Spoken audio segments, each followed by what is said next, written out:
A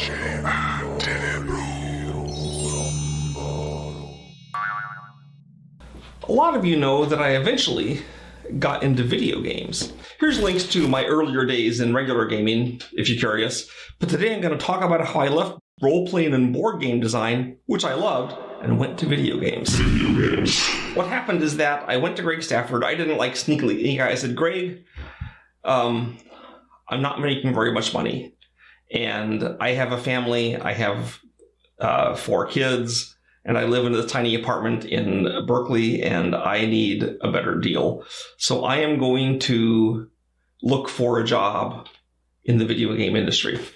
And he understood. It was a very friendly. In fact, he gave me a part share at a tiny scrap of the company when I left, like 3% or something. They never paid any kind of dividend, you understand, but I had that little bit of calcium.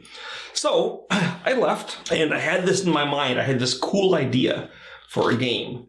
And what it was a game where you'd fight and shoot zombies. And I wasn't sure exactly how to work it out, but I thought there'd be a screen where the zombie would come up like a big 2D image. Remember, this is 1988, so we didn't have 3D.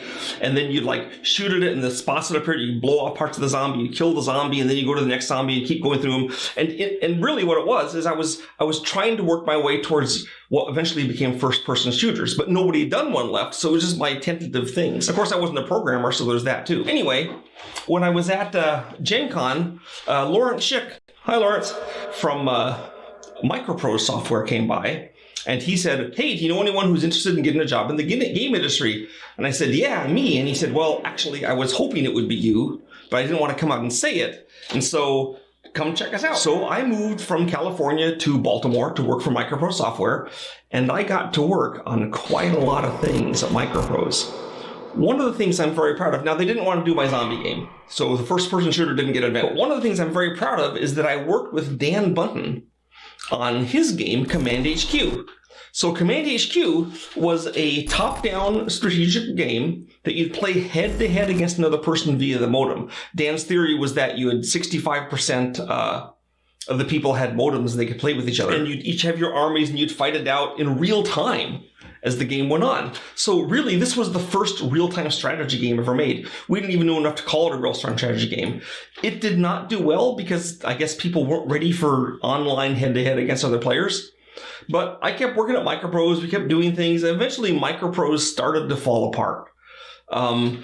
We could tell things were getting bad. The president each week would have a meeting where he basically would tell us how great he was, the whole company. He'd hired a new vice president that everyone loved. This guy was fabulous.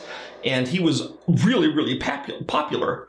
So one day in the meeting, jokingly, the president poured a giant cup of Diet Coke over the vice president's head, basically because he was jealous this guy was getting more fans than he was. And then later on he fired him. And that was like, seriously? Is this like what a 3-year-old does? Then later on, a company that does business analysis did an analysis of Microprose and said, hey, Microprose is still valuable, but the only thing that makes a video game valuable is not its inventory. It doesn't have any. Not its like computers, because those are obsolete next year. It's only the personnel. And if Microprose gets bad enough to start losing personnel, it's going to be worthless. So watch this to see if they start shedding people. Well, the company hated that because they didn't want the people to know they were valuable. So they banned us from reading the business report, which of course meant that, everyone read it. To replace the guy everyone liked, he hired a spineless fool to be vice president of the labs.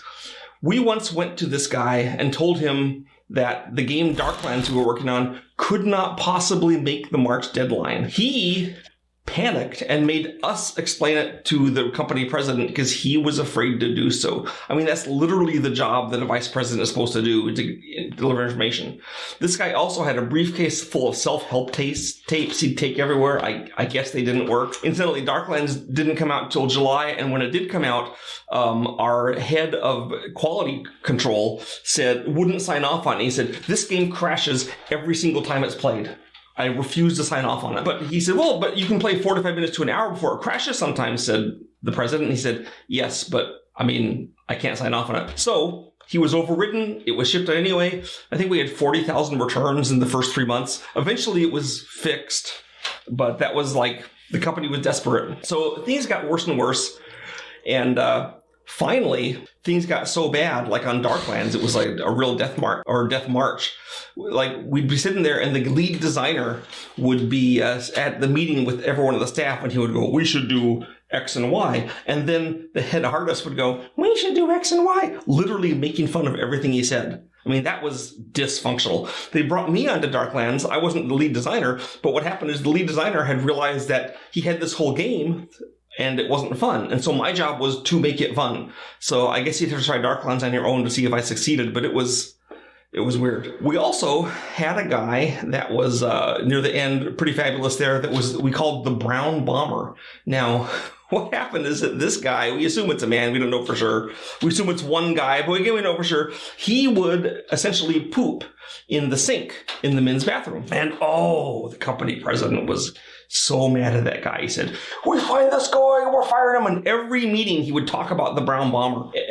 And everyone we'd like not laugh openly, but like, go Bomber, you know? And I don't know who he was. I admit I would not have turned him in if I did know.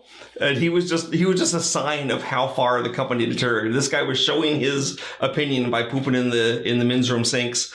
He was never caught. So if you are the Brown Bomber and you see this, you let me know. I won't pass it on any further, but I was always curious. Eventually, they'd gotten to the point where I was working on 5 different projects. I was like peripheral on all 5. I wasn't the main guy in any of them. And then I thought, oh, you know what? I can't be fired. Everyone else is being laid off, but I won't be because I have 5 projects. Well, they let me go because since I was on 5 projects, I wasn't critical to any one of them.